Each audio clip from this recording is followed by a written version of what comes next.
Hello hello, bienvenue sur le podcast Les choses de la vie. Les choses simples sont belles. Partageons des ondes positives et profitons pleinement de chaque instant que nous offre la vie. J'espère que mon contenu te plaira et je te dis à très vite.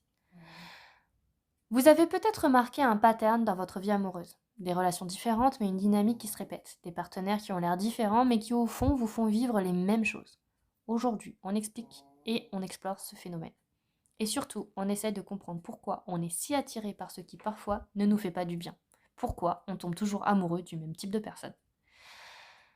Pour comprendre nos patterns amoureux, il faut remonter à la source, notre style d'attachement. Ce concept développé par le psychologue John Bowlby est enrichi par des décennies de recherche, qui dit que la façon dont on aime à l'âge adulte est profondément influencée par nos premières expériences d'amour, celles reçues de nos parents ou figures d'attachement dans l'enfance. On distingue principalement trois styles. Le style sécure, le style anxieux et le style évitant. Le sécure, c'est quelqu'un qui se sent à l'aise dans l'intimité, qui peut exprimer ses besoins sans peur excessive d'abandon. L'anxieux, qui est quelqu'un qui a constamment besoin de réassurance, qui a peur que l'autre parte. L'évitant, c'est quelqu'un qui, à l'inverse, préserve sa distance émotionnelle, même quand il aime. Et devinez quoi? Les anxieux et les évitants se retrouvent ensemble avec une régularité déconcertante. L'un cherche la proximité, l'autre la distance, et cette dynamique inconsciente reproduit exactement ce qui a été vécu dans l'enfance. Le cerveau cherche le familier, pas le bon pour soi. Alors le confort de l'inconfort, c'est l'une des réalités les plus dures à accepter. On peut être attiré par ce qui nous fait souffrir parce que cette souffrance ressemble à quelque chose qu'on connaît. Et une personne qui a grandi avec un parent émotionnellement distinct peut être inexplicablement attirée par des partenaires peu disponibles. Pas par masochisme, mais parce que son cerveau reconnaît cette énergie et que le code comme normal, comme amour. A l'inverse, quelqu'un d'émotionnellement disponible et stable peut paraître ennuyeux à quelqu'un habitué à courir après l'affection. L'absence de drame est perçue comme un manque d'intensité.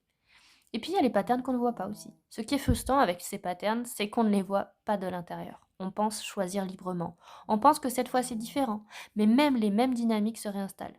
Le premier signe qu'on reconstruit, qu'on reproduit le même pattern, c'est quand on commence à expliquer ses relations avec des phrases comme il et elle est compliqué, mais je sais bien que c'est pas parfait, mais quand c'est bien, c'est vraiment bien, mais ce sont des signaux d'alarme. Il y a trop de mais.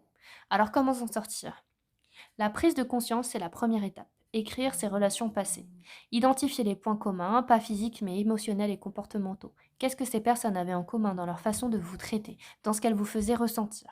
Ensuite, il y a un travail à faire sur soi, souvent avec un thérapeute. Non pas pour se réparer parce qu'on serait cassé, mais pour comprendre ses blessures et apprendre à les distinguer de son attraction.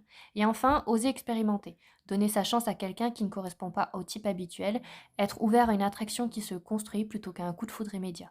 Parfois, le meilleur amour de notre vie ressemble à la stabilité et pas à l'orage.